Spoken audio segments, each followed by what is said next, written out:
Today, I'm going to show you how easy it is to make homemade hummus. Let's get started. To make this recipe, you're going to need one 15-ounce can of chickpeas or garbanzo beans. They're the same thing. You're going to need a 1/4 cup of tahini, a 1/4 cup of extra virgin olive oil, a 1/4 cup of lemon juice, 3 cloves of garlic, 1 teaspoon of cumin powder, a 1/2 teaspoon of chili powder, and a 1/2 teaspoon of salt. You're also going to reserve some of the liquid that comes in the can of your garbanzo or chickpeas. You're also going to need a food processor. Optional device is our famous food mill. We love this thing, and I'm going to tell you why you can use this in hummus, but also why it's optional. And of course, measuring spoons and spatulas are always helpful as well. So to start, I'm going to open my can of chickpeas or garbanzo beans, and I'm going to use the food mill, which has this mesh bottom, and drain the excess liquid into this bowl.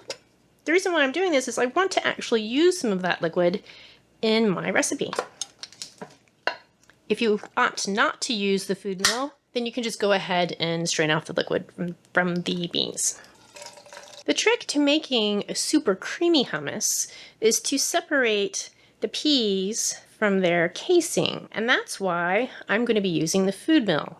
It's going to grind up the chickpeas and leave the casing behind. Alternatively, you can just pinch the peas individually in your fingers until the casing comes off, but that is very time heavy. I've also read in other places where people just put beans in a bowl of water and just rub them with their hands to get the casings off. That probably would work just as fine. And what I'm going to do is I'm going to grind forward a few times, and then I'm going to grind back.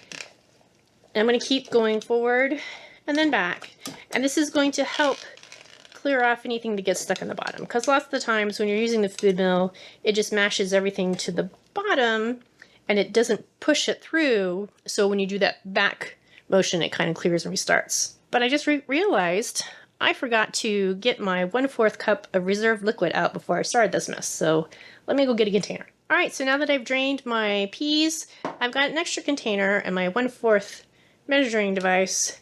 I'm gonna go ahead and collect a 1/4 of this liquid and set that aside. So I now have 1/4 cup of the reserved liquid from the chickpeas, and I'm going to go ahead and start grinding the chickpeas in the food mill. After a while, you may find you need to get your spatula and push down the stuff that has built up on the sides so that you can get it all nice and ground up. Okay, so they're all ground up and ready to be added to the food processor.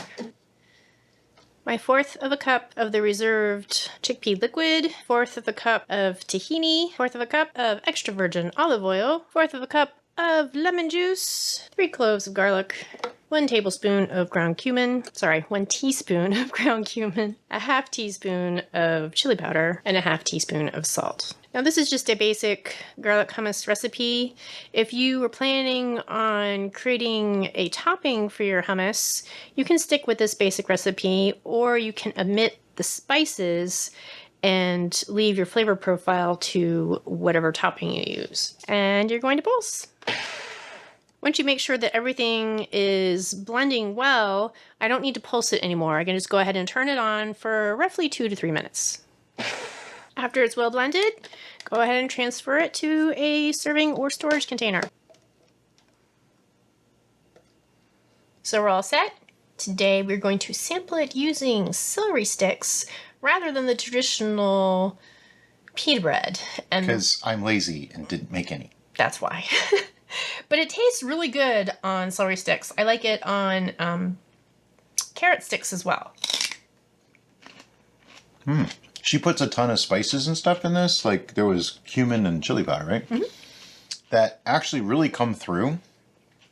If you wanted it to be slightly different, you don't have to put those things in. But, you know, the basic idea is there. The one thing that I'm noticing, though, is the creaminess. This is just as creamy as when you used to remove the shells. Yep.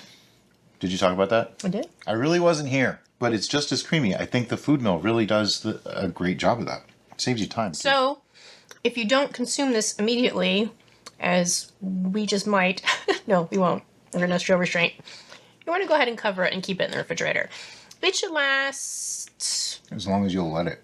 Pretty much as long as you let it. A couple weeks, though. Yeah.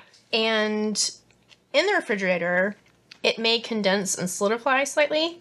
So I've always found it's really nice to do a fresh drizzle of olive oil on Plus top it of it tastes awesome. when you serve it. Other than that, it's perfect just the way it is. As I did mention, you could not put the spices in the mixture and instead make kind of a sauce, if you will, to put on top. There is like a olive tapenade that you can put on top. Oh yeah. There's a spicy pepper sauce you can put on top. Pretty much your imagination. I did, and this is probably sacrilege, but I'm going to mention it anyway because I think it's worth mentioning, recently taste a pumpkin pie hummus. It frightened me. I wouldn't try it. I was disturbed. I refused. But it tasted delicious. Anyway, if you like this video, give us a like. And if you really like what we're doing, be sure to subscribe. Thanks for watching, guys. Have a great day. Bye-bye.